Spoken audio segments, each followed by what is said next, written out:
Hello, and welcome to our latest edition of Talking with Todd, an opportunity for me to periodically share with you my thoughts on important issues before Congress and to discuss topics which are important to Hoosiers.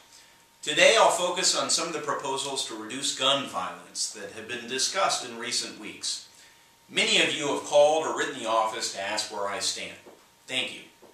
Let's not mince words. I'm a strong supporter of the Second Amendment, and I have an A rating with the National Rifle Association. While I can support measures to keep guns out of the hands of criminals, I will not support any legislation that infringes on the ability of law-abiding citizens to exercise their constitutionally guaranteed right to legal gun ownership. The Supreme Court has made it clear that the Second Amendment right to keep and bear arms is an explicitly individual right. That means individuals can own firearms for the purpose of protecting themselves and their families. What we saw last year in places like Sandy Hook and Aurora were horrific tragedies, to be sure. But the answer to such heinous crimes is not to strip the rights of law-abiding citizens. Take the proposed assault weapons ban, for instance. There's no evidence to suggest that such a ban would have prevented either shooting.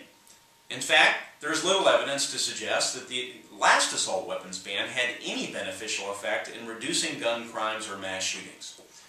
That's because so-called assault weapons are not much different than most handguns and mini hunting rifles. They're not fully automatic weapons. Each firearm shoots only one bullet each time the trigger is pulled. When I was serving in the United States Marine Corps, I fired fully automatic machine guns. Those guns were capable of firing tens, even hundreds of rounds with the pull of a trigger.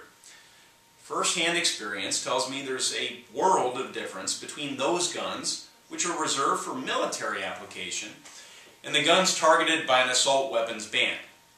In fact, fully automatic machine guns are already outlawed. In contrast, semi-automatic firearms are legally, safely, and responsibly used every day for personal protection, hunting, and sport. Many Americans, including many of my colleagues, are uncomfortable with the cosmetic features of so-called assault weapons. But this cannot justify a ban on the lawful and responsible use of such guns. Even our president, a regular skeet shooter, admits such a ban would not have prevented events like Aurora and Newtown.